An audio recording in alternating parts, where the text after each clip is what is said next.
Hi, I'm Peter Travers, and this is Popcorn, where we tell you what's happening at the movies. And what's happening right now is the movie Jack Goes Boating, starring and directed by Oscar winner Phillip Seymour Hoffman.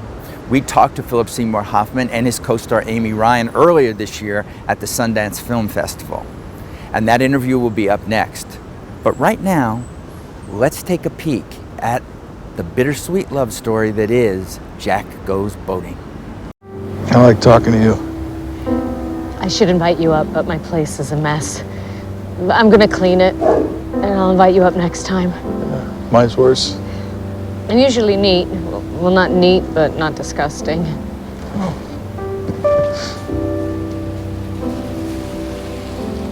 I'm really glad you're better. I'm almost getting there. Phillip Seymour Hoffman. Hello, sir. Amy Ryan. Hello. Great to have you here. Thank you. Good to be here. I'm talking to one of the actors in Jack Goes Boating, another actor in Jack Goes Boating, and also the director. That's right. The first time he did it. So, Amy, Yes. what was he? Was he just an egomaniac? Did he wear joggers and? He used one of those bullhorns, you know. Yeah. And we're sitting right next to him too. It was weird. Oh gosh. Yeah. He did this a lot. What was he? What was he indeed? Come on. I think Phil is really generous.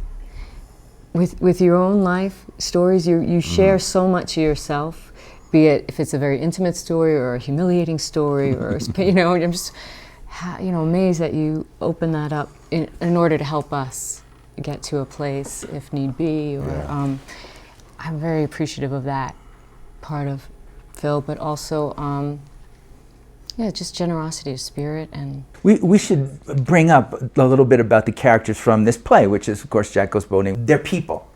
And they're people that if we just met them quickly or passed them on the street, maybe we wouldn't have paid any attention to at all. Pretty much. Yeah. And why is that attractive to both of you? Well, I mean, people are interesting. yeah, You know. Yeah, everyone has a story. People are interesting. Everyone has a story. And I think this kind of story is relatable to all.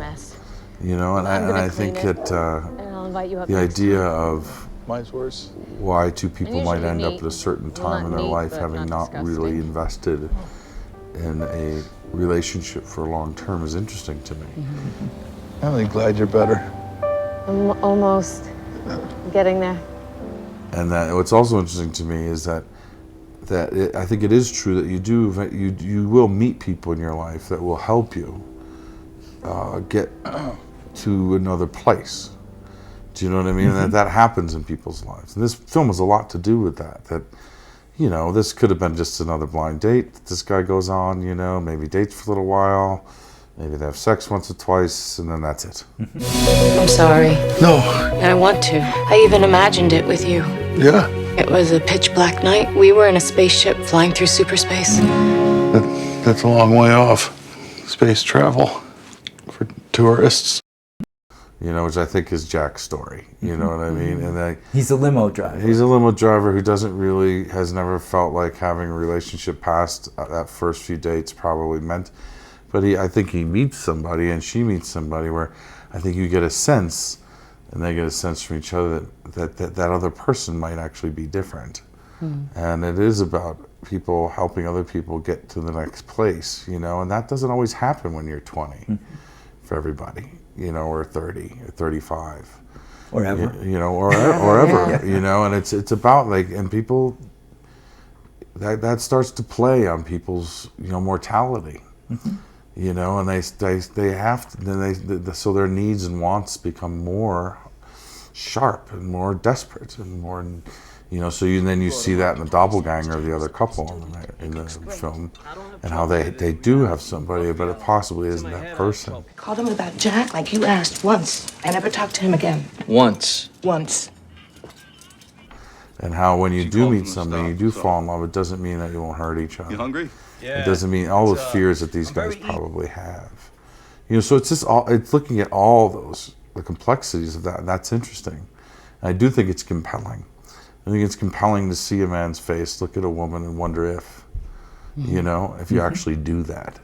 I think a lot of times we see it being played for us, shown to us, but if you actually see it happen, do you know what I mean? You actually see a moment where a man looks at a woman and she's listening to this headphones, to this kind of song that everybody knows, and all of a sudden doesn't know what to do with himself.